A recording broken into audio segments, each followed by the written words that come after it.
بسم الله الرحمن الرحيم الحمد لله رب العالمين والصلاة والسلام على نبينا محمد وعلى آله وأصحابه أجمعين أما بعد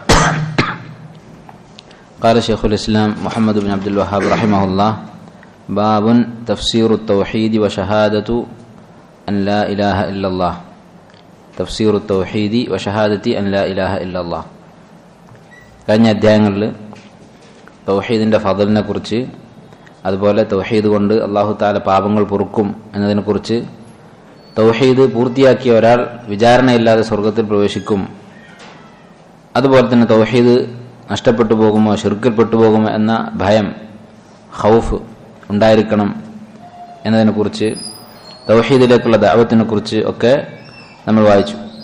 അടുത്തതായി ആറാമത്തെ ബാബ് തഫ്സീറു തൗഹീദ്. ഇത്രയും പറഞ്ഞ ഈ വിഷയം, ഇത്രയും മഹത്വമുള്ള ഈ ആശയം അതെന്താണ്, അതിന്റെ വിശദീകരണം. വശഹാദത്തി അൻ ലാ ഇലാഹ ഇല്ലല്ലാഹ്, ലാ ഇലാഹ ഇല്ലല്ലാഹ് എന്ന ഷഹാദത്തിന്റെ ആശയം എന്താണ്, എന്താണ് ഇതുകൊണ്ട് ഉദ്ദേശിക്കുന്നത്, തൗഹീദ് എന്ന് പറഞ്ഞാൽ എന്താണ്. വഖൗലുല്ലാഹി തആല, ഈ അധ്യായത്തിൽ അദ്ദേഹം കൊടുത്തിട്ടുള്ളത് ഒന്നാമത് ഈ ആയത്താണ്. ഉലൈകല്ലദീന യദ്ഊന യബ്തഗൂന ഇലാ റബ്ബിഹിമുൽ വസീല അയ്യുഹും അഖറബു എന്നുള്ള ആയത്ത്. ഈ ആയത്തിന്റെ അർത്ഥം എന്താണ്? മുശ്രിക്കുകൾ വിളിച്ച് പ്രാർത്ഥിക്കുന്ന അവരുടെ മഅബൂദാത്ത്, അവർ ആരാധിച്ചുകൊണ്ടിരിക്കുന്ന മഹാന്മാർ, സ്വാലിഹീങ്ങൾ, അമ്പിയാക്കൾ, മലായിക്കത്ത്, ഇവരൊക്കെയാണ് മുശ്രിക്കുകൾ ആരാധിച്ചിരുന്നത്, അവരൊക്കെയാണ് വിളിച്ച് പ്രാർത്ഥിച്ചിരുന്നത്. അവരുടെ അവസ്ഥ എന്താണ്? ഈ ഔലിയാക്കളും സ്വാലിഹീങ്ങളും തന്നെ യഥാർത്ഥത്തിൽ ഉലൈക, അവർ അല്ലദീന, എങ്ങനെയുള്ളവരാണ്? യദ്ഊന, പ്രാർത്ഥിക്കുന്നവരാണ്. ആരെ വിളിച്ചാണോ മുശ്രിക്കുകൾ പ്രാർത്ഥിക്കുന്നത് അവര് പ്രാർത്ഥിക്കുന്നുണ്ട്. യബ്തഗൂന ഇലാ റബ്ബിഹിമുൽ വസീല, തങ്ങളുടെ റബ്ബിലേക്ക് അടുക്കാൻ ഉള്ള മാർഗം അന്വേഷിച്ചുകൊണ്ടിരിക്കുകയാണ്.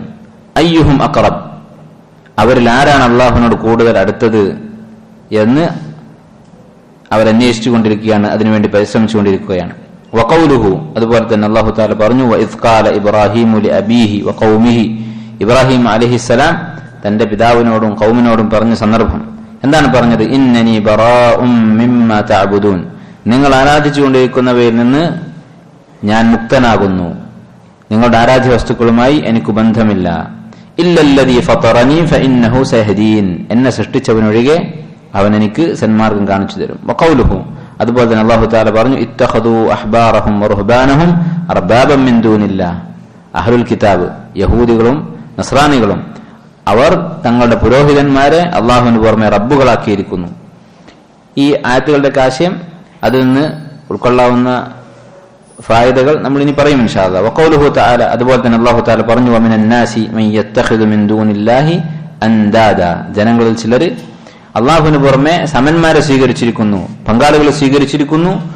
എന്നിട്ട് എന്താണ് അവർ ചെയ്യുന്നത്? യുഹിബ്ബൂനഹും കഹുബ്ബില്ലാഹ്, ഈ വിഗ്രഹങ്ങളെ, പങ്കുകാരെ അള്ളാഹുവിനെ സ്നേഹിക്കുന്നത് പോലെ അവർ സ്നേഹിക്കുന്നു. വഫി സഹീഹി അൻ നബി സല്ലല്ലാഹു അലൈഹി വസല്ലം അന്നഹു ഖാൽ, സഹീഹ് എന്ന് പറഞ്ഞാൽ ഒന്നുകിൽ ബുഖാരിയിൽ അല്ലെങ്കിൽ മുസ്ലിമിൽ അല്ലെങ്കിൽ ഈ രണ്ട് കിതാബുകളിലുമായി വന്ന ഹദീസ് ആയിരിക്കും. അതിനെക്കുറിച്ചാണ് ഫി സഹീഹ് എന്ന് പറയുക. നബി സല്ലല്ലാഹു അലൈഹി വസല്ലം പറഞ്ഞിരിക്കുന്നു, മൻ ഖാല ലാ ഇലാഹ ഇല്ലല്ലാഹ് വകഫറ ബിമാ യുഅബദു മിൻ ദൂനില്ലാഹ്, ആരാണോ ലാ ഇലാഹ ഇല്ലല്ലാഹ് എന്ന് പറഞ്ഞത്, അള്ളാഹുവിന് പുറമെ ആരാധിക്കപ്പെടുന്നവയെ തൊട്ട് നിഷേധിക്കുകയും ചെയ്തത്, അവയെ നിഷേധിക്കുകയും ചെയ്തത്, ഹറുമ മാലുഹു വദമുഹു, ഹറുമ മാലുഹു വദമുഹു, അവന്റെ രക്തവും സമ്പത്തും നിഷിദ്ധമാണ്. പിന്നെ വഹിസാബുഹു അലല്ലാഹി അസ്സ വജൽ, അവന്റെ വിചാരണ അള്ളാഹുവിന്റെ ബാധ്യതയാകുന്നു, അവനാകുന്നു പിന്നീട് ഹിസാബ് നടത്തുക. ഇത്രയും ആയത്തുകളും ഹദീസുകളും, 4 ആയത്തുകളും സ്വഹീഹായ ഒരു ഹദീസുമാണ് ഇബ്നു അബ്ദുൽ വഹാബ് റഹിമഹുല്ലാ ഈ അധ്യായത്തിൽ കൊടുത്തിട്ടുള്ളത്. ഇതിൽ നിന്ന് മനസ്സിലാക്കാവുന്ന ഒന്നാമത്തെ കാര്യം എന്താണ്? തൗഹീദ് എന്ന് പറഞ്ഞാൽ എന്താണ്? ലാ ഇലാഹ ഇല്ലല്ലാഹ് എന്ന് പറഞ്ഞാൽ എന്താണ്? അതുകൊണ്ട് ഉദ്ദേശിക്കുന്നത് ലാ മഅബൂദ ഹഖ്ഖുൻ ഇല്ലല്ലാഹ്, മഅബൂദായി, ആരാധ്യനായി അവകാശമുള്ളത് അള്ളാഹുവിന് മാത്രമാണ്, ആരാധ്യനാവാൻ അവകാശമുള്ളത് അള്ളാഹുവിന് മാത്രമാണ്. ഇതാണ് ലാ ഇലാഹ ഇല്ലല്ലാഹ് എന്ന കലിമയുടെ അർത്ഥം. അത് ഈ ആയത്തിൽ നിന്ന് എവിടെ നിന്നാണ് മനസ്സിലാകുന്നത്? അത് ഒന്നാമത്തെ ആയത്തിൽ നിന്ന് മനസ്സിലാക്കാൻ സാധിക്കും. മക്കയിലെ മുശ്രിക്കുകൾ ആരെയാണോ വിളിച്ച് പ്രാർത്ഥിക്കുന്നത് അവർ തന്നെ അള്ളാഹുവിനോട് സാമീപ്യം ആഗ്രഹിക്കുന്നവരാണ്, അള്ളാഹുവിലേക്ക് അടുക്കാൻ വേണ്ടി ദുആ ചെയ്ത് പരിശ്രമിച്ചുകൊണ്ടിരിക്കുന്നവരാണ്. അപ്പോ ഇന്ന് പല ആളുകളും വിശ്വസിക്കുന്നത് പോലെ മക്കയിലെ മുശ്രിക്കുകൾ അള്ളാഹുവിനെ പോലെ വേറൊരു സൃഷ്ടാവുണ്ട് എന്ന് വിശ്വസിച്ചിരുന്നില്ല എന്ന് വ്യക്തമാണ്. കാരണം അങ്ങനെ വിശ്വസിച്ചിരുന്നെങ്കിൽ ഒരിക്കലും അള്ളാഹു തആല ഇങ്ങനെ പറയുകയില്ല, നിങ്ങൾ ആരാധിക്കുന്ന വസ്തുക്കൾ അവരല്ലാഹുവിലേക്ക് അടുക്കാൻ ശ്രമിക്കുന്നവരാണ്, അത് നിങ്ങൾ ഓർക്കാത്തത് എന്താണ്? ഈ മലായിക്കത്ത് അതുപോലെ അമ്പിയാക്കൾ അവരെയാണല്ലോ നിങ്ങൾ വിളിച്ച് പ്രാർത്ഥിക്കുന്നത്, അവർ തന്നെ അള്ളാഹുവിനോട് പ്രാർത്ഥിച്ച നിരവധി സംഭവങ്ങൾ നിങ്ങൾക്ക് അറിയുന്നതല്ലേ എന്നാണ് അള്ളാഹു തആല ചോദിക്കുന്നത്. അപ്പൊ ഈ ചോദ്യത്തിന് പ്രസക്തി ഉണ്ടാകുമായിരുന്നില്ല.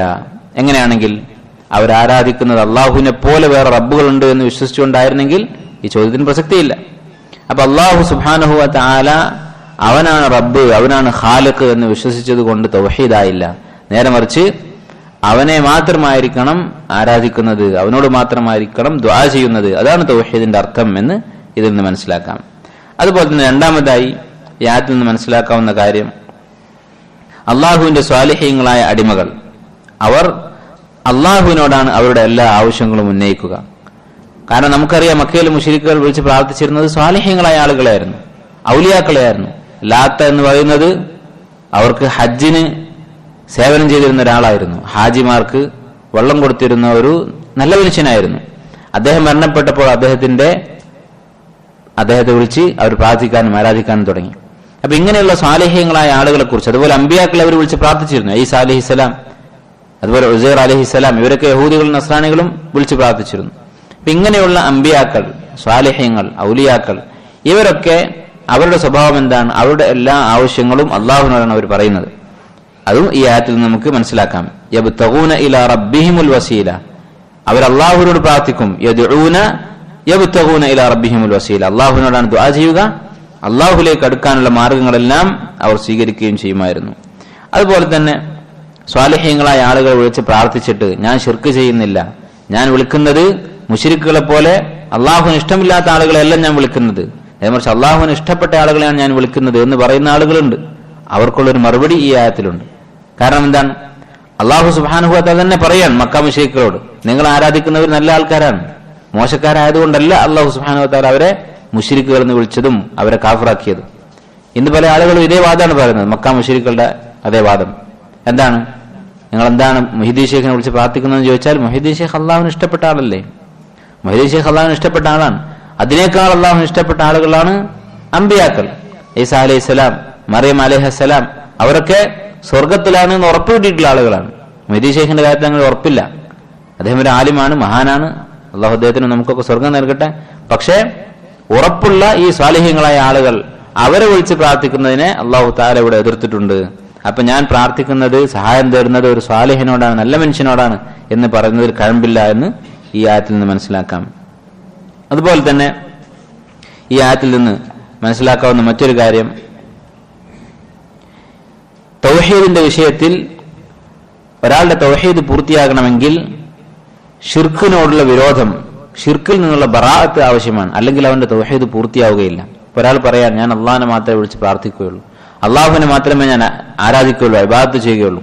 പക്ഷെ ജനങ്ങൾ അവർക്ക് ഇഷ്ടമുള്ളതിനെ ആരാധിച്ചോളട്ടെ, അവരും ഞാനുമായിട്ട് ഒരു തർക്കത്തിന് ഞാനില്ല, അവരുടെ കാര്യത്തിൽ ഞാൻ അഭിപ്രായം പറയുന്നില്ല, ഓരോരുത്തർക്കും അവനവന്റെ വിശ്വാസം, ഞാൻ അള്ളാഹിനെ മാത്രമേ വിളിച്ച് പ്രാർത്ഥിക്കുകയുള്ളൂ എന്നൊരാൾ പറഞ്ഞു എന്നിരിക്കട്ടെ. അവൻ ജീവിതത്തിൽ വേറെ ഒരാളെയും വിളിച്ച് പ്രാർത്ഥിച്ചിട്ടില്ല, ഇബാദത്ത് ചെയ്തിട്ടില്ല.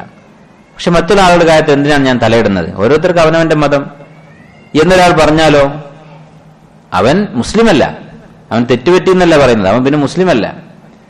അതാണ് ഇവിടെ ഇബ്രാഹിം അലൈഹിസ്സലാമിന്റെ ഈ വാക്ക്, വഇദ് ഖാല ഇബ്രാഹിമു ലിഅബീഹി വഖൗമിഹി, ഇബ്രാഹിം തന്റെ ഉപ്പയോടും കൗമിനോടും പറഞ്ഞു. എന്താ പറഞ്ഞത്?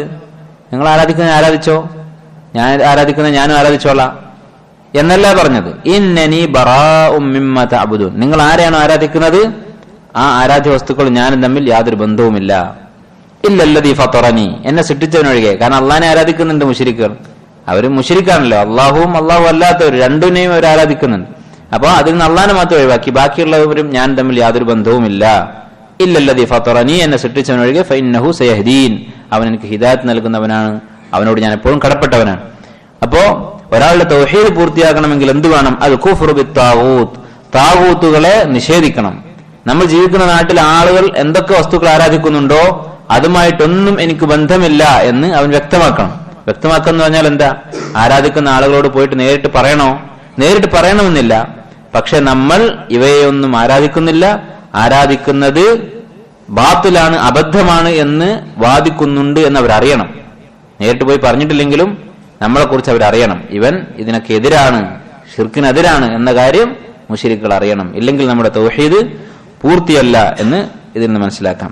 അതുപോലെ തന്നെ മറ്റൊരു ഫായിദ, അല്ലാഹു സുബ്ഹാനഹു വ തആല പറഞ്ഞിട്ടുള്ള ഈ ആയത്ത്, മൂന്നാമതായി ഇബ്നു അബ്ദുൽ വഹാബ് റഹിമഹുല്ലാ ഈ അധ്യായത്തിൽ കൊടുത്തിട്ടുള്ള ആയത്ത്, ഈ ആയത്തുകളിലൂടെ തൗഹീദ് എന്താണെന്ന് വിശദീകരിക്കുകയാണ്. ഒന്നാമത് പറഞ്ഞത് എന്താണ്?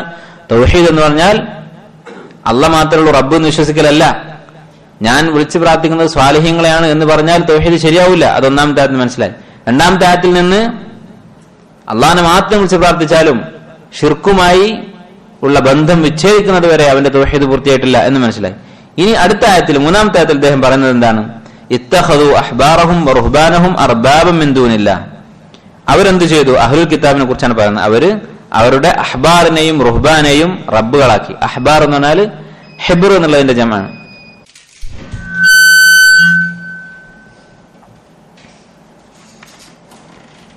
അല്ലാഹു സുബ്ഹാനഹു വ തആല അഹ്ലുൽ കിതാബിനെ കുറിച്ച്, യഹൂദികളെയും നസ്രാനികളെയും കുറിച്ച് പറയുകയാണ്, ഇത്തഖദു അഹ്ബാറഹും വറുഹ്ബാനഹും അർബാബൻ മിൻ ദൂനില്ലാഹ്.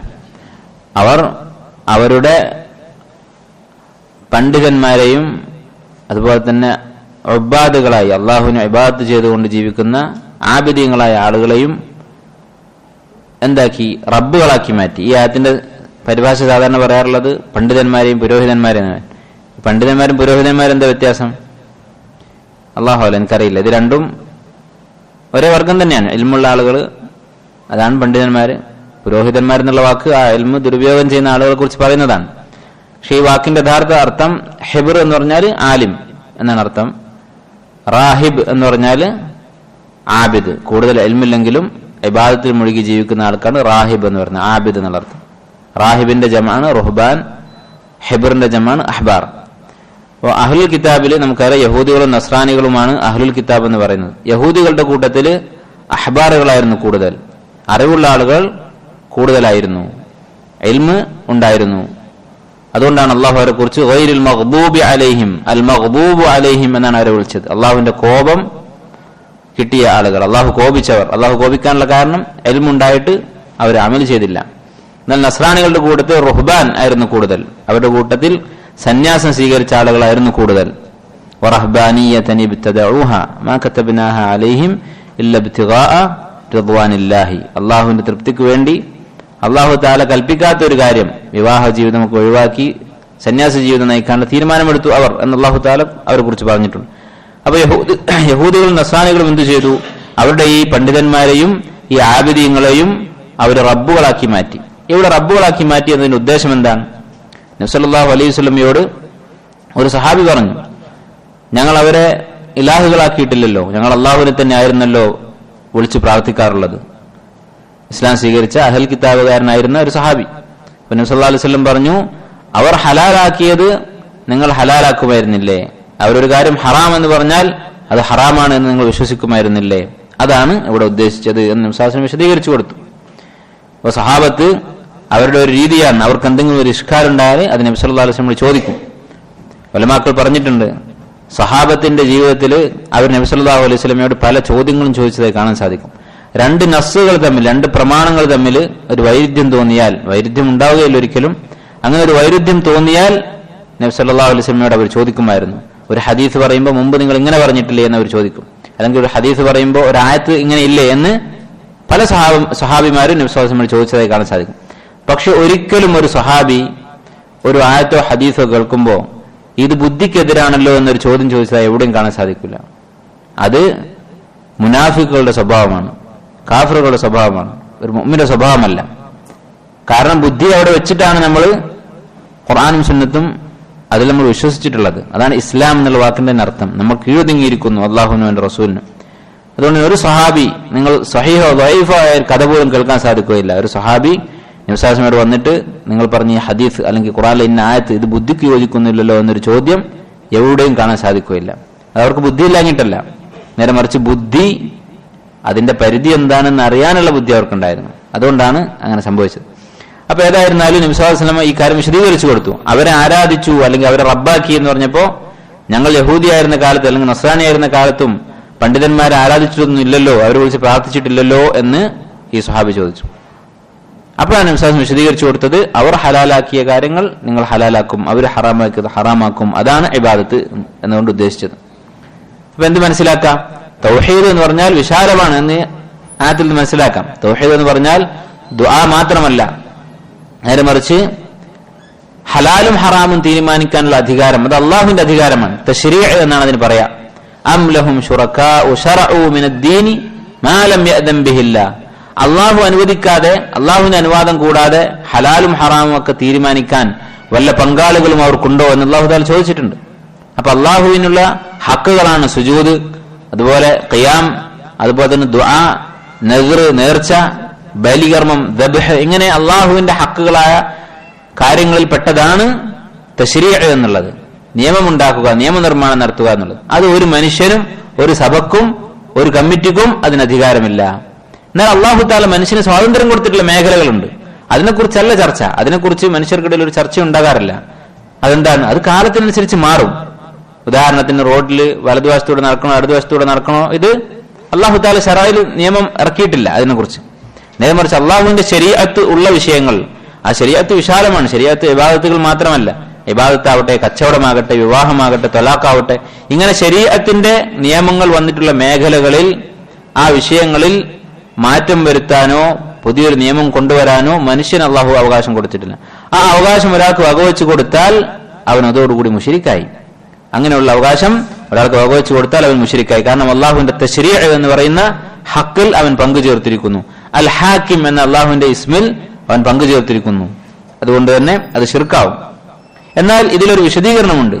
ഒരാൾ അള്ളാഹുവിന്റെ നിയമമല്ലാത്ത മറ്റൊരു നിയമത്തെ അംഗീകരിച്ചാൽ, അല്ലെങ്കിൽ അങ്ങനെ നിയമനിർമ്മാണം നടത്തുന്ന ഒരാളെ അനുസരിച്ചാൽ അതോടുകൂടി അവൻ മുശ്രിക്കാകുമോ? അതിലൊരു തഫ്സീലുണ്ട്, ഒരു വിശദീകരണമുണ്ട്. എന്താണ്? രണ്ട് വിധത്തിലായിരിക്കും ആളുകൾ ഇങ്ങനെ നേതാക്കന്മാരെ പിന്തുടരുന്നത്. അവരുടെ നേതാക്കന്മാരെയോ ഭരണാധികാരികളെയോ പണ്ഡിതന്മാരെയോ ഒക്കെ പിന്തുടരുന്നത് രണ്ട് രൂപത്തിലായിരിക്കും. ഒരു രൂപം എന്താണെന്ന് പറഞ്ഞാൽ ഇയാൾ ഉണ്ടാക്കിയ നിയമം അതിനെ അംഗീകരിച്ചുകൊണ്ട് ഇത് ശരിയാണ്. ഇപ്പൊ ഇസ്ലാമിൽ വ്യക്തമായി പറഞ്ഞൊരു കാര്യം, വ്യക്തമായി ഇസ്ലാമിൽ പറഞ്ഞിട്ടുള്ള ഒരു കാര്യം എന്താണ്? പുരുഷന്റെ പകുതിയാണ് സ്ത്രീകളുടെ സ്വത്ത്. മൊത്തത്തിലല്ല. ഇതിനെതിരായിട്ട് വരുന്ന ചില സന്ദർഭങ്ങളുണ്ട്. മീറാസിന്റെ കാര്യത്തിൽ നമുക്കറിയാം, മാതാപിതാക്കൾക്ക് ചിലപ്പോൾ ഒരുപോലെ കിട്ടുന്ന ചില അവസ്ഥകളൊക്കെ ഉണ്ട്. പക്ഷെ സാധാരണഗതിയിൽ ആൺമക്കളും പെൺമക്കളും ഉണ്ടായിരിക്കെ ഒരാൾ മരണപ്പെട്ടാൽ മകന് കിട്ടുന്നതിന്റെ പകുതിയാണ് പെണ്ണിന് കിട്ടുന്നത്. വലിദ്ദക്കരി മിസ്ലു ഹള്ളുൽ ഉൻസയൈൻ, രണ്ട് പെൺമക്കളുടെ ഓഹരിയാണ് ആണിനുള്ളത്. ഇതെല്ലാം മുസ്ലിമുകൾക്ക് അറിയാവുന്ന കാര്യമാണ്. ഒരാളിൽ മാറ്റം വരുത്തി. ആണും പെണ്ണും തമ്മിൽ എങ്ങനെ വ്യത്യാസം? രണ്ടും മനുഷ്യനല്ലേ. അതുകൊണ്ട് രണ്ടുപേർക്കും തുല്യ ഓഹരി എന്നൊരാൾ തീരുമാനിച്ചു. അങ്ങനെ ഒരു നിയമം ഒരാൾ ഉണ്ടാക്കി എന്ന് വിചാരിക്കാം. ഇപ്പൊ നമ്മുടെ നാട്ടിലൊക്കെ അങ്ങനെയാണ് നിയമം. ഇവിടുത്തെ മതേതര നിയമം അങ്ങനെയാണ്. മുസ്ലിങ്ങൾക്ക് മുസ്ലിം വ്യക്തി നിയമമുണ്ട്. അത് താല്പര്യമുള്ളവർക്ക് പിന്തുടരാം, താല്പര്യമില്ലാത്തവർക്ക് ഇവിടുത്തെ പൊതു നിയമം പിന്തുടരാം. ഈ നിയമം ഉദാഹരണം ആയി നമുക്ക് ചിന്തിക്കാം. ഒരാൾ ഈ നിയമത്തെ അനുസരിക്കുന്നു. ഇവിടെയുള്ള സെക്കുലർ നിയമം ഒരാൾ പിന്തുടരാൻ തീരുമാനിച്ചു. നമുക്ക് സ്വത്ത് ഒരുപോലെ വീതിക്കാം എന്ന് വീട്ടിലെ മക്കളും ആങ്ങളമാരും പെങ്ങന്മാരും കൂടി തീരുമാനിച്ചെന്ന് വിചാരിക്കാം. അങ്ങനെ തീരുമാനിച്ചാൽ രണ്ട് അവസ്ഥകളുണ്ട്. ഒന്നുകിൽ അവർ ആ തീരുമാനിച്ചത് ഇസ്ലാമിന്റെ ഈ നിയമത്തെ തള്ളിക്കൊണ്ട്, ആരാണ് സ്ത്രീ പുരുഷന്മാർക്കിടയിൽ വ്യത്യാസം ഉണ്ടാക്കിയത്, ഇവരൊക്കെ ഒന്ന് തന്നെയല്ലേ എന്ന് പറഞ്ഞിട്ടാണെങ്കിൽ അത് കുഫറാണ്. നേരെ മറിച്ച് അവരുടെ ഹവ, ഇസ്ലാമിൽ ഇങ്ങനെയൊക്കെ തന്നെയാണ് നമുക്കറിയാം, അത് തന്നെയാണ് ശരി എന്ന് നമുക്കറിയാം. പക്ഷെ ഈ ചെയ്യുന്നത് അവരുടെ എന്തെങ്കിലും സ്വാർത്ഥ താല്പര്യത്തിന് വേണ്ടി. ഇപ്പൊ സ്ത്രീകളുടെ കയ്യിലാണ് അധികാരം കിട്ടിയത്. അപ്പോ ആ അധികാരം അവരങ്ങനെ അവരുടെ ഹവക്കനുസരിച്ച് അവർ നടപ്പിലാക്കിയതാണ്. കൂട്ടത്തില് സാമർത്ഥ്യം കൂടിയത് പെൺമക്കളാണ്, അതുകൊണ്ട് അവരങ്ങനെ നടപ്പിലാക്കി. അത് ചെയ്യുന്നത് തെറ്റാണെന്ന് അവർക്കറിയാം. അങ്ങനെയാണെങ്കിൽ അതൊരു വൻപാപമാണ്, കുഫറിന്റെ താഴെയാണെന്ന് മാത്രം. ഇസ്ലാമിൽ നിന്ന് പുറത്താവുകയില്ല, പക്ഷേ അത് വലിയ പാപമാണ്. അപ്പൊ ഈ ആദ്യത്തെ നിലക്കുള്ള തശ്രീഅ്, അതായത് ഇസ്ലാമിന്റെ നിയമത്തെ തള്ളിക്കളഞ്ഞുകൊണ്ട് ആ നിയമം ശരിയല്ല, അത് ഈ കാലത്തിന് യോജിക്കുന്നതല്ല, അല്ലെങ്കിൽ അത് അനീതിയാണ് എന്നൊക്കെ വാദിച്ചുകൊണ്ട് ഒരു പുതിയ നിയമം ഒരാൾ ഉണ്ടാക്കുകയോ അങ്ങനെ ഉണ്ടാക്കിയ ഒരു നിയമത്തെ തൃപ്തിപ്പെടുകയോ പിന്തുടരുകയോ ഒക്കെ ചെയ്താൽ അതോടുകൂടി അത് കുഫറാണ്, ഷിർക്കാണ്. അപ്പോ അങ്ങനെയുള്ള ഹക്ക്, തശ്രീഇന്റെ ഹക്ക്, അത് അള്ളാഹുവിന് മാത്രമുള്ളതാണ് എന്ന് വിശ്വസിക്കണം. അതും തൗഹീദിന്റെ ഒരു ഭാഗമാണ്. അതുപോലെ തന്നെ ഈ ബാബിൽ അദ്ദേഹം ഉദ്ധരിച്ചിട്ടുള്ള അടുത്ത ആയത്ത് നമ്മൾ വായിച്ചതാണ് വമിനന്നാസി മൻ യത്തഖിദു മിൻ ദൂനില്ലാഹി അൻദാദൻ യുഹിബ്ബൂനഹും കഹുബ്ബില്ലാഹ്. മുശ്രിക്കുകളുടെ ഒരു സ്വഭാവമായിട്ട് അള്ളാഹു പറഞ്ഞതാണ്. അവരെന്ത് ചെയ്യും? അള്ളാഹുവിന് സമന്മാരെ ഉണ്ടാക്കും, അള്ളാഹുവിന് പുറമെ മറ്റുള്ള ചില പങ്കാളികളെ നിശ്ചയിക്കും, എന്നിട്ട് എന്ത് ചെയ്യും? യുഹിബ്ബൂനഹും കഹുബ്ബില്ലാഹ്, അള്ളാഹുവിനെ സ്നേഹിക്കുന്നത് പോലെ അവരെയും സ്നേഹിക്കും. ഇതിൽ നിന്ന് എന്ത് മനസ്സിലാക്കാം? അള്ളാഹുവിനെ പോലെ മറ്റൊരാളെ സ്നേഹിക്കുക എന്നുള്ളത് ശിർക്കാണ് എന്ന് മനസ്സിലാക്കാം. അള്ളാഹുവിനെ പോലെ മറ്റൊരാളെ സ്നേഹിക്കുക എന്നുള്ളത് ശിർക്കാണ് എന്ന് ഈ ആയത്തിൽ നിന്ന് വ്യക്തമാണ്. അപ്പൊ തൗഹീദിന്റെ ഒരു ഭാഗമാണ് സ്നേഹം എന്നുള്ളത്. അള്ളാഹുവിനെ അങ്ങേയറ്റം സ്നേഹിക്കുക എന്നുള്ളത് തൗഹീദിന്റെ ഭാഗമാണ്. തൗഹീദിന്റെ വിശാലതയാണ് ഇതിൽ നിന്നൊക്കെ മനസ്സിലാകുന്നത്. തൗഹീദിന്റെ ഭാഗമാണ് അള്ളാഹുവിനെ സ്നേഹിക്കുക എന്നുള്ളത്. എന്ന് മാത്രമല്ല തൗഹീദിന്റെ അടിസ്ഥാനമാണ് അള്ളാഹുവിനെ ആയിരിക്കണം നമ്മൾ ഏറ്റവും കൂടുതൽ സ്നേഹിക്കുന്നത് എന്ന കാര്യം. ഇത് വലിയ ഒരു വിഷയമാണ്, നിസ്സാരമായ കാര്യമല്ല.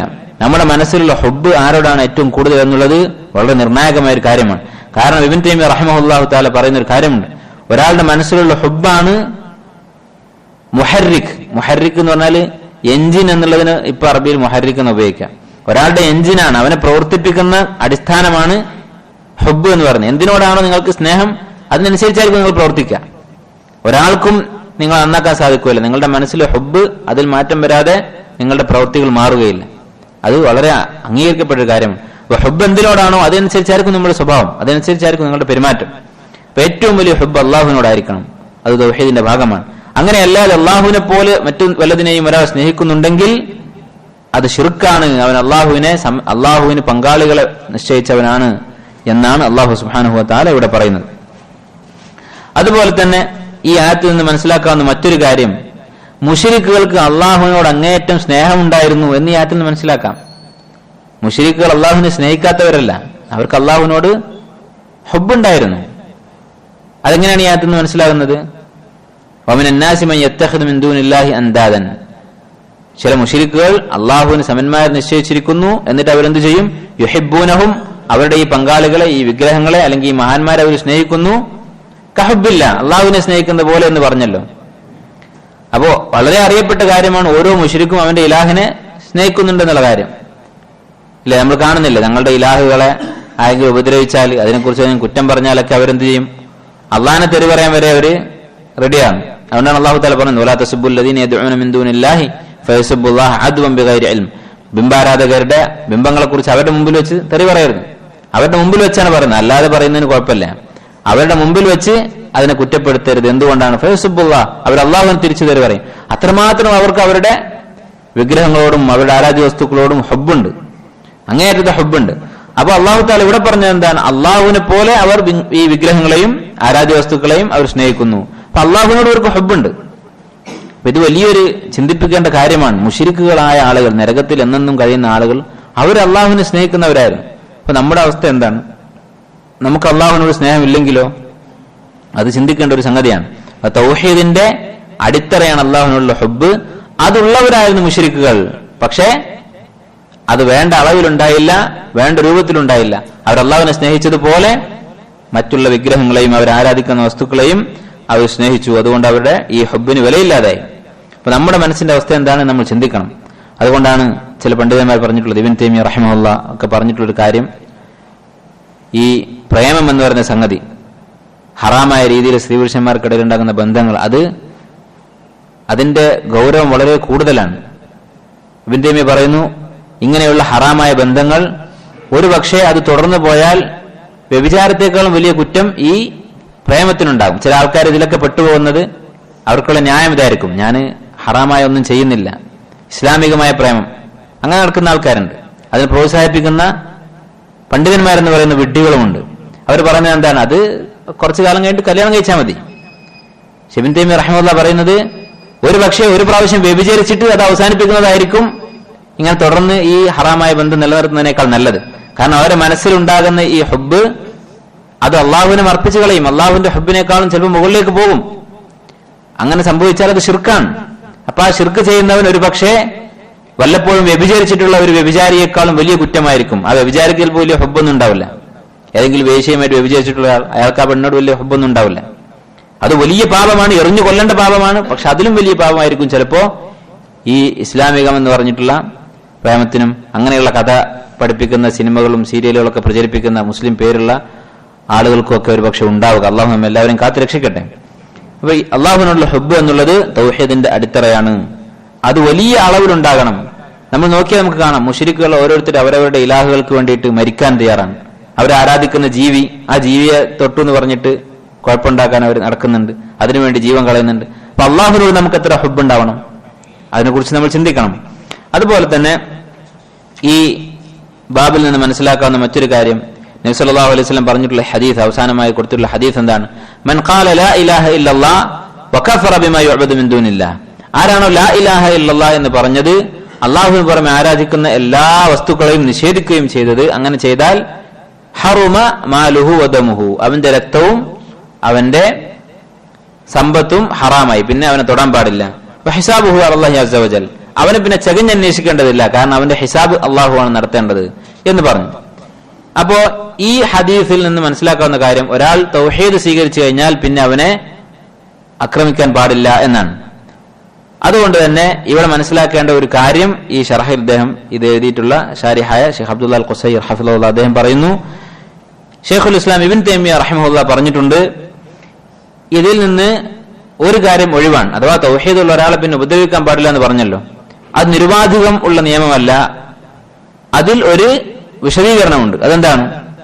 ഫർളായ ഒരു കാര്യം, മുസ്ലിങ്ങൾക്കിടയിൽ അറിയപ്പെട്ട ഫർളുകൾ, 5 നേരത്തെ നമസ്കാരം, സക്കാത്ത്, നോമ്പ്, ഹജ്ജ്, ഇങ്ങനെയുള്ള ഒരു ഫർള് ഒരാൾ ഉപേക്ഷിച്ചാൽ, അല്ലെങ്കിൽ അറിയപ്പെട്ട ഒരു ഹറാം, ഉദാഹരണത്തിന് കൊലപാതകം, മോഷണം, മദ്യപാനം, ചൂതാട്ടം, അല്ലെങ്കിൽ അള്ളാഹു ഹറാമാക്കിയിട്ടുള്ള മഹ്റമായ സ്ത്രീകളുമായി വിവാഹം, ഇങ്ങനെയുള്ള അറിയപ്പെട്ട ഹറാമുകൾ ഇതാരെങ്കിലും ചെയ്താൽ, അറിയപ്പെട്ട ഫർളുകൾ ഒഴിവാക്കുകയോ അറിയപ്പെട്ട ഹറാമോ ഒരാൾ ചെയ്യുകയോ ചെയ്താൽ, അങ്ങനെയുള്ള ഒരാൾ, അങ്ങനെ ഒരു കൂട്ടം ആളുകൾ ഉറച്ചു നിന്നാൽ, ഇങ്ങനെ ഒരു നിലപാടെടുത്തിട്ട് ഞങ്ങൾ നമസ്കരിക്കുകയില്ല, സക്കാത്ത് കൊടുക്കുകയില്ല എന്ന് തീരുമാനിച്ചത് ഉറച്ചു നിന്നാൽ, അവർക്കെതിരെ യുദ്ധം ചെയ്യാം. മുസ്ലിമായ ഭരണാധികാരി ഉണ്ടെങ്കിൽ അവരെ കൊണ്ട് നിർബന്ധിച്ച് ആ കാര്യം ചെയ്യിപ്പിക്കാം എന്ന് ഇബ്നു തൈമിയ്യ റഹിമഹുല്ലാഹു തആല പറഞ്ഞിട്ടുണ്ട്. കാരണം എന്താണ്? ഇങ്ങനെ അറിയപ്പെട്ട ഒരു ഇസ്ലാം കാര്യം നിഷേധിച്ച്, അല്ലെങ്കിൽ ദീനിലെ അറിയപ്പെട്ട ഒരു കൽപ്പന ഒരാൾ നിഷേധിച്ച്, തനിക്കെതിരെ വാളെടുത്ത് വന്നാലും ശരി ഞാൻ ഈ വാദം ഒഴിവാക്കുകയില്ല എന്ന് പറഞ്ഞ് ഉറച്ചു നിന്നാൽ അത് കുഫറാണ്. അത് ആ ഹറാമ് വെറുതെ ചെയ്യുന്ന പോലെയല്ല. ഒരാൾ കള്ളു കുടിക്കുന്നു, അപ്പൊ അതോടുകൂടി കാഫിറാകുന്നില്ല. നേരെ മറിച്ച് കള്ള് ഞാൻ കുടിക്കും, ഇസ്ലാമിൽ ഹറാമായിക്കൊള്ളട്ടെ, പക്ഷെ കള്ള് ഞാൻ കുടിക്കും എന്ന് പറഞ്ഞ് ഒരു വിഭാഗം ആളുകൾ ഇങ്ങനെ നിൽക്കുകയാണ് ഒരു മുസ്ലിം രാജ്യത്ത്. ഭരണാധികാരി ഞങ്ങൾക്കത് യുദ്ധം ചെയ്താലും ശരി ഞങ്ങൾ അവസാനിപ്പിക്കുകയില്ല എന്നവൻ പറഞ്ഞാൽ പിന്നെ അത് കുഫറാണ്. കാരണം ആ ഹറാമിനെ അവൻ അത്രയും സ്ഥാനം കൊടുത്തിട്ടുണ്ട്, അതുകൊണ്ട് അത് കുഫറാകും എന്ന് ഷെയ്ഖുൽ ഇസ്ലാം ഇബ്നു തൈമിയ്യ റഹിമഹുല്ലാഹ് പറഞ്ഞിട്ടുണ്ട്. അപ്പൊ അത് ഈ ഹദീസിനെതിരല്ല. കാരണം എന്താണ്? അള്ളാഹുവിൽ വിശ്വസിക്കുകയും ബാക്കിയുള്ള എല്ലാത്തിനും അവിശ്വസിക്കുകയും ബാക്കിയുള്ള എല്ലാ ആരാധ്യ വസ്തുക്കളിലും അവിശ്വസിക്കുകയും ചെയ്താൽ അവന്റെ രക്തവും സമ്പത്തും ഹറാമായി എന്നാണ് ഹദീസിൽ പറഞ്ഞത്. അപ്പൊ കുഫറാകുന്ന ഒരു കാര്യം തന്നെയാണ് ഇത്തരം ഹറാമുകളിൽ ഉറച്ചു നിൽക്കുക. യുദ്ധം ചെയ്തിട്ടായാലും ശരി വിടുകയില്ല എന്ന് പറഞ്ഞിട്ട് ഉറച്ചു നിൽക്കുക എന്നുള്ളത് ഷിർക്കിന്റെ ആ വകുപ്പിൽ തന്നെയാണ് പെടുക, കുഫറിൽ തന്നെയാണ് പെടുക. അതുപോലെ തന്നെ ഉലമാക്കൾക്കിടയിൽ ഇജ്മാ ഉള്ള കാര്യമാണ്, ലാ ഇലാഹ ഇല്ലല്ലാഹ് എന്നൊരാൾ പറഞ്ഞ് അതിന്റെ അർത്ഥം അവൻ വിശ്വസിക്കുന്നില്ല, അതിനനുസരിച്ച് പ്രവർത്തിക്കുന്നുമില്ല, പിന്നെയും അവൻ തോന്നിയതുപോലെ നടക്കുകയും വിഗ്രഹങ്ങളെ ആരാധിക്കുന്നു, അതിന് മുമ്പ് ഏത് ദീനിലായിരുന്നോ അത് തന്നെ തുടരുന്നു, നാവ് കൊണ്ട് ലാ ഇലാഹ ഇല്ലല്ലാഹ് എന്ന് പറയുക മാത്രം ചെയ്യുന്നു. അങ്ങനെ ഒരാളുമായി ഏറ്റുമുട്ടാം എന്നത് അവന് മുസ്ലിം എന്ന പരിഗണനയും സംരക്ഷണവും കിട്ടുകയില്ല എന്നതിൽ ഇജ്മാ ഉണ്ട്. ഉലമാക്കൾക്കിടയിൽ ഇജ്മാ ഉണ്ട്. ഈ ഇജ്മാന്റെ കാര്യം ഇവിടെ പറയാൻ കാരണം എന്താണ്? ഹദീസിൽ പറഞ്ഞത് ലാ ഇലാഹ ഇല്ലല്ലാഹ് എന്ന് പറഞ്ഞാൽ പിന്നെ അവനെ ഉപദ്രവിക്കാൻ പാടില്ല എന്നാണ്. ബാക്കിയുള്ള ആരാധ്യ വസ്തുക്കളിലൊക്കെ അവിശ്വസിക്കുകയും ലാ ഇലാഹ ഇല്ലല്ലാഹ് എന്ന് നാവ് കൊണ്ട് പറയുകയും ചെയ്താൽ പിന്നെ അവൻ സുരക്ഷിതനാണ് എന്നാണ് ഹദീസിന്റെ അർത്ഥം. അപ്പോ അവിടെ ഉദ്ദേശിക്കുന്നത് മനസ്സറിഞ്ഞിട്ടുള്ള വാക്കാണ്. അതുപോലെ തന്നെ ഈ കലിമയുടെ അടിസ്ഥാനത്തിലുള്ള പ്രവൃത്തികളും വേണം എന്ന് പ്രത്യേകം ഓർമ്മപ്പെടുത്തിയത്. ആ ഓർമ്മപ്പെടുത്താൻ എന്താണ് തെളിവ്? അങ്ങനെ ഒരു ആയത്ത് പറയണ്ടോ, ഹദീസ് പറയണ്ടോ? ആയത്തും ഹദീസും ഒന്നുമല്ല, ഇജ്മാ ഉണ്ട്. ഉലമാക്കളുടെ ഇജ്മാ ഉണ്ട്, ആയത്തുകളും ഹദീസുകളും ഉണ്ട്, അതുപോലെ തന്നെ ഇജ്മാ ഉണ്ട് ആ വിഷയത്തിൽ. ഇത്രയുമാണ് ഈ ബാബിലുള്ള ആശയങ്ങൾ. ഇവിടെ പറയുന്നത് എന്താണ്? തഫ്സീർ തൗഹീദ്, തൗഹീദിന്റെ തഫ്സീർ എന്താണ് തൗഹീദ് എന്നുള്ള വിശദീകരണമാണ് നമ്മൾ മനസ്സിലാക്കിയത്. അതിൽ ഒന്നാമത് പറഞ്ഞ സംഗതി, തൗഹീദ് എന്ന് പറഞ്ഞാൽ അള്ളാഹുവിന്റെ റുബൂബിയത്തിൽ വിശ്വസിക്കലല്ല, അല്ലെങ്കിൽ അള്ളാഹുവിന് പുറമെ സ്വാലിഹീങ്ങളായ ആളുകളോട് ഞാൻ ചോദിക്കും, അള്ളാഹുവിന് ഇഷ്ടമില്ലാത്ത ആളുകളോട് ചോദിക്കുകയില്ല എന്നുള്ള നിലപാട് തൗഹീദ് അല്ല. കാരണം മുശ്രിക്കുകൾ ആരാധിച്ചിരുന്ന ആളുകൾ പോലും ഔലിയാക്കളായിരുന്നു, അള്ളാഹുവിനോട് പ്രാർത്ഥിക്കുകയും അവനിലേക്ക് അടുക്കാൻ ശ്രമിക്കുകയും ചെയ്തിരുന്ന മഹാന്മാരായിരുന്നു എന്ന് മനസ്സിലായി. അതുപോലെ തന്നെ തൗഹീദ് പൂർത്തിയാകാൻ നിർബന്ധമായും എന്ത് വേണം? അൽ കുഫ്ർ ബിത് തവാഗീത്ത്, അള്ളാഹുവിന് പുറമെ ആരാധിക്കപ്പെടുന്ന താഗൂത്തുകളിൽ അവിശ്വസിക്കണം, അവരുമായി എനിക്ക് ബന്ധമില്ല എന്നുള്ള നിലപാട് വേണം. അതുപോലെ അള്ളാഹു ഹറാമാക്കിയത് ഹലാലാക്കാനും ഹലാലാക്കിയത് ഹറാമാക്കാനും ഒരു മനുഷ്യനും അധികാരമില്ല. ഒരു മനുഷ്യനും എന്നല്ല, ലോകത്തെ എല്ലാ മനുഷ്യന്മാരും കൂടി അവര് ഭൂരിപക്ഷം അഭിപ്രായപ്പെട്ടാലും അതിന് വിലയില്ല, അതിൽ അവിശ്വസിക്കണം, അങ്ങനെയുള്ള വ്യവസ്ഥകളിൽ അവിശ്വസിക്കണം. അതുപോലെ തന്നെ അള്ളാഹുവിനെ പോലെ മറ്റൊരാളെയും സ്നേഹിക്കാൻ പാടില്ല. ഇതൊക്കെ ഉൾക്കൊള്ളുന്നതാണ് ലാ ഇലാഹ ഇല്ലല്ലാഹ് അല്ലെങ്കിൽ തൗഹീദ് എന്ന് പറയുന്ന ആശയം. അതാണ് ഈ ബാബിൽ ഷെയ്ഖുൽ ഇസ്ലാം മുഹമ്മദ് ബിൻ അബ്ദുൽ വഹാബ് റഹിമഹുല്ലാഹ് പഠിപ്പിക്കുന്നത്. ഇപ്പോൾ 6 ബാബ് നമ്മൾ വായിച്ചു. ഇനി വരാനുള്ള 61 അധ്യായങ്ങൾ, കിതാബ് തൗഹീദ് 67 ബാബുകളാണുള്ളത്. ഇനിയുള്ള 61 ബാബും ഇതിന്റെ വിശദീകരണമാണ്. ഈ തൗഹീദിന്റെ വിവിധ ഇനങ്ങൾ, ഈ പറഞ്ഞ താരീഫ്, തൗഹീദിന്റെ വിശദീകരണം, തൗഹീദിന്റെ തഫ്സീർ എന്താണ് നമ്മൾ പറഞ്ഞു, അതിന്റെ ഒരു വിശദാംശങ്ങളാണ് ഇനി വരാനുള്ള എല്ലാ ബാബുകളും. അവ നമുക്ക് ഇൻഷാ അല്ലാഹ് അല്ലാഹുവിന്റെ തൗഫീഖ് ഉണ്ടെങ്കിൽ അടുത്ത ദിവസങ്ങൾ വായിക്കാം. അല്ലാഹു തആല ആലം. വസല്ലല്ലാഹു വസല്ലമ അലാ നബിയിന മുഹമ്മദിൻ വഅലാ ആലിഹി വഅസ്ഹാബിഹി അജ്മഈൻ.